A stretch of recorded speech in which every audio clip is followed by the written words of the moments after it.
eu sou Flávia Macedo e vamos juntos em mais uma Aliança da Soja. Aqui você acompanha entrevistas e informações da cadeia produtiva da soja e os principais desafios do setor. E no programa de hoje vamos falar sobre soja convencional e transgênica. Entenda as principais diferenças de mercado e a contribuição do grão geneticamente modificado para a expansão da produção nacional da oleaginosa. E ainda, cresce a procura pela soja não transgênica e também orgânica. Investir nesse segmento pode ser uma boa aposta para o produtor aumentar a renda.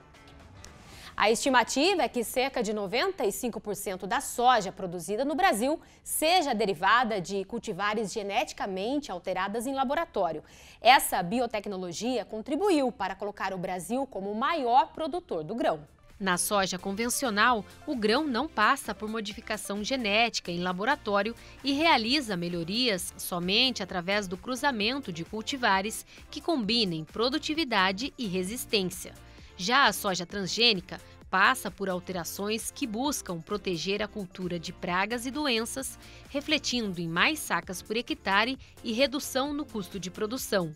De acordo com a empresa de análise do agronegócio, Cerelis, na safra 2000-2001, entre os 14 milhões e 100 mil hectares plantados, cerca de 2% foi semeado com a soja transgênica. Na temporada 21-22, dos 40 milhões de hectares, o número passou para 95% do total da área.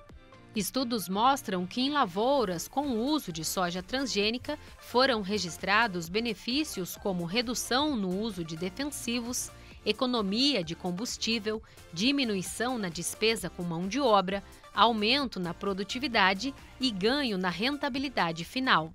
Os benefícios da soja transgênica são muitos, como acabamos de ver aí. Para atingir resultados cada vez melhores, as empresas de sementes investem em pesquisas para desenvolver novas cultivares com tecnologias direcionadas e personalizadas para cada lavoura. Vamos entender melhor então como está esse mercado. Para isso, eu converso agora com o Anderson Galvão, que é diretor da Cerelis. E eu já começo, Anderson, pedindo para você contextualizar para a gente a importância, o papel dessa biotecnologia para a expansão da produção nacional de soja. Seja bem-vindo. Olá, Flávia. Olá a todos que nos assistem. De fato, Flávia, se a gente pegar aí as últimas 2 décadas, a biotecnologia, a soja transgênica, ela foi, sem dúvida alguma, uma das grandes transformações, uma das grandes rupturas tecnológicas que nós tivemos aí na cultura da soja brasileira. Quais são essas vantagens? A gente poderia pensar nas vantagens diretas, Um manejo mais fácil da sua lavoura, ganhos econômicos, seja pela redução de custo, seja pelo aumento de produtividade, otimização do tempo de equipes, de funcionários, de uso de máquinas. Tudo isso entra para o lado do benefício direto.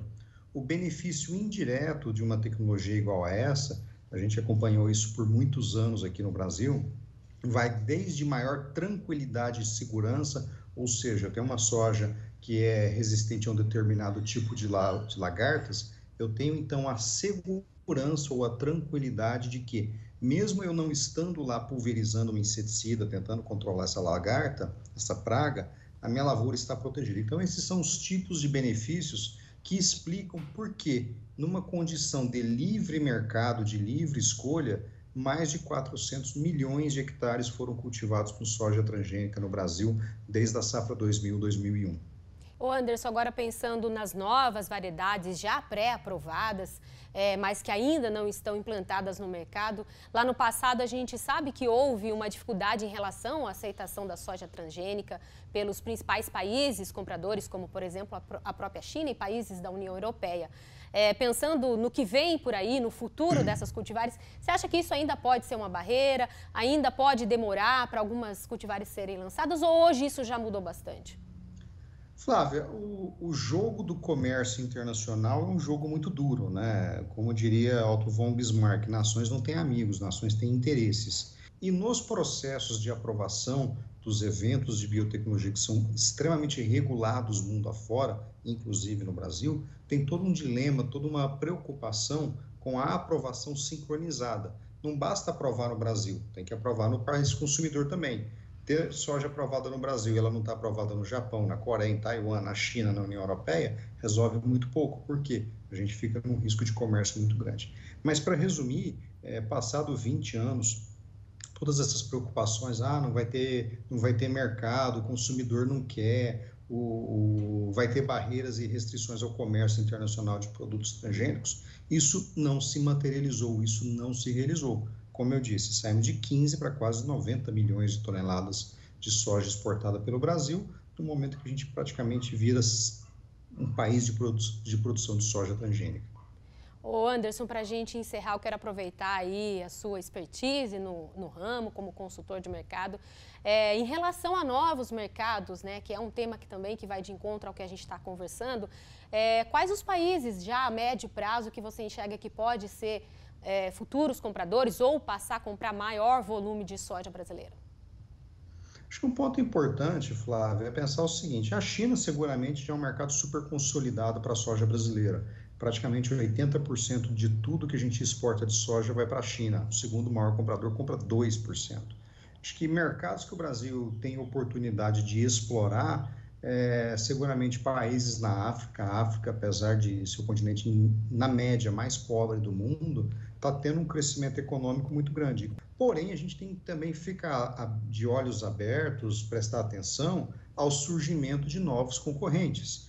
Toda essa discussão de aquecimento e mudanças climáticas tem permitido, por exemplo, o sul da Rússia, que até então não produz soja, começa a aparecer produção de soja. Eu passei 5 anos visitando a Ucrânia e essa região, e a soja está chegando lá. O Canadá, que tinha um clima muito frio para a produção de soja, começa a ter produção de soja. Então, da mesma forma que a gente tem que cuidar para atender e buscar novos mercados, a gente também tem que estar alertas e monitorando o surgimento de novos concorrentes. Tá certo, eu conversei com o Anderson, que é diretor da Celeris, e trouxe para a gente aí uma atualização de como está o mercado da soja transgênica. Obrigada pela sua participação, volte mais vezes. Muito obrigado, um bom programa a todos. E a seguir a gente vai falar também sobre o mercado de soja orgânica e soja não transgênica, que está crescendo bastante e pode ser um diferencial para aumentar a renda do produtor. Vamos então para um rápido intervalo e a gente volta já já.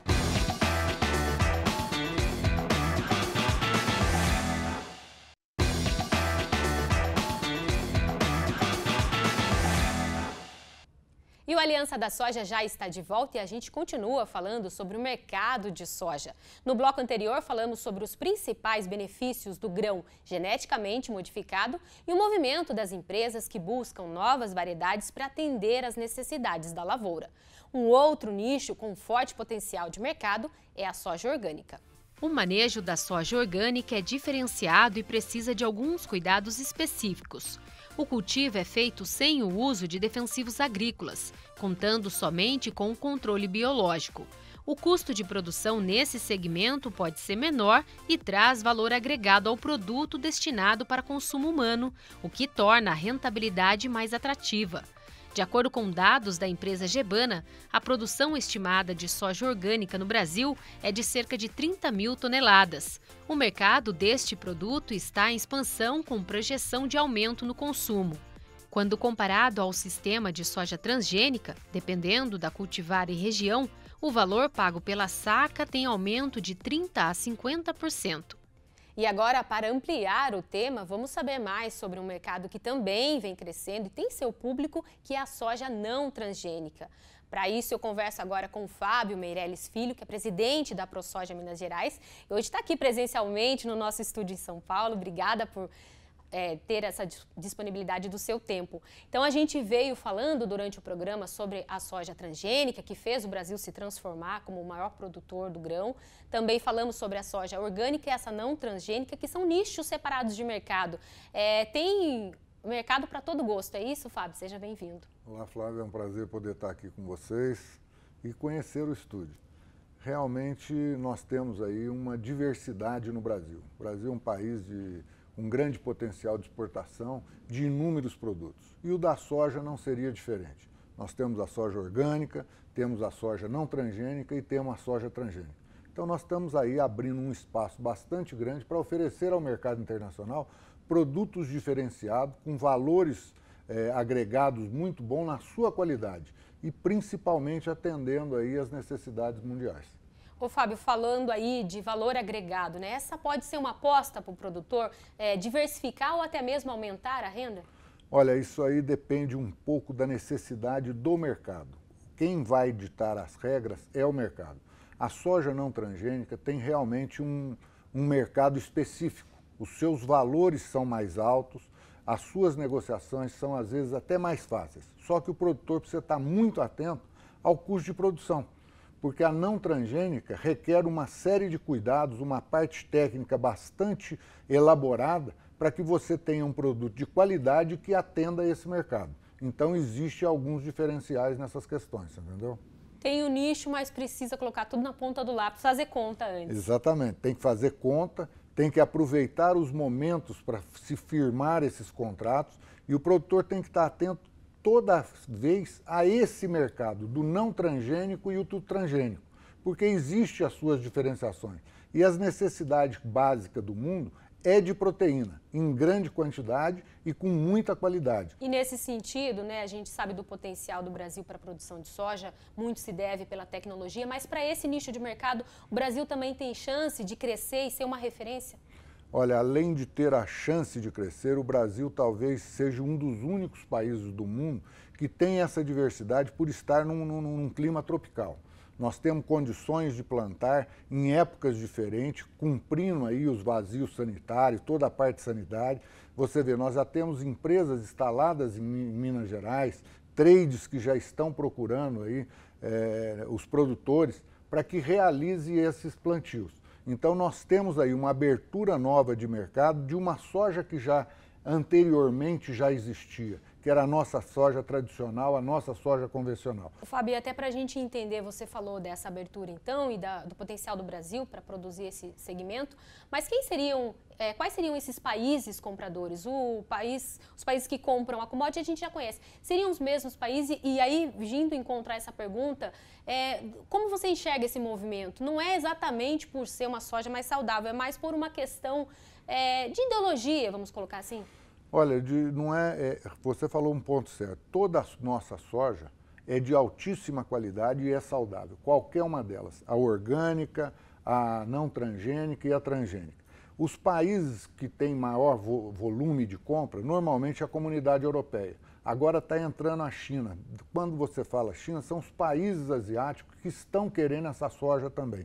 Então nós temos aí uma abertura bastante grande, temos novos mercados e vão surgir novos países aí também que querem essa soja, que de uma certa forma é uma soja de bastante qualidade. Tá certo. E para a gente finalizar, eu queria que você pontuasse, você representando aí a ProSoja Minas Gerais, no estado, como é que está esse mercado? Tem produtores diversificando parte da área para essa soja não transgênica? Olha, Minas Gerais é um dos estados que hoje vem se diversificando bastante. E a soja vem crescendo bastante no seu plantio, porque nós temos a necessidade de rotação de cultura. Então nós temos no noroeste de Minas, nós temos na região de Uberlândia, nós temos na região de Uberaba, que são regiões que os produtores já estão atentos a esse mercado e já estão começando a produzir. Eu acredito que o ano que vem, se a prospecção de preços, porque você tem que ter um preço melhor, mais contingente, as empresas têm que entender esse lado do produtor, que tem um custo mais elevado. Os contratos têm que ser contratos mais transparentes, mais abertos, porque nós precisamos de segurança para produzir algo que é mais difícil. Se ele tem uma dificuldade maior, é justo que nós recebamos uma remuneração melhor. Então o produtor tem que estar atento, tem que melhorar a sua capacidade técnica para implantar e cuidar melhor dessas lavouras que são mais exigentes. Tá certo. Muito obrigada pela sua participação aqui com a gente, hoje de forma presencial aqui no estúdio em São Paulo. Muito obrigada, volte mais vezes. Obrigada. Nós que agradecemos, estamos sempre à disposição no nosso estado de Minas Gerais. E amanhã tem reprise às 6h30 da manhã. E você pode rever esse e outros programas no site e também no YouTube do Canal Rural. Lá você encontra conteúdo exclusivo da cadeia produtiva da soja, informações de mercado e muito mais. E o Aliança da Soja de hoje fica por aqui. Muito obrigada pela sua companhia, pela sua audiência. E já sabe, temos um encontro marcado na próxima segunda-feira, às 1h35 da tarde. E eu vou esperar você. Até lá. Tchau, tchau.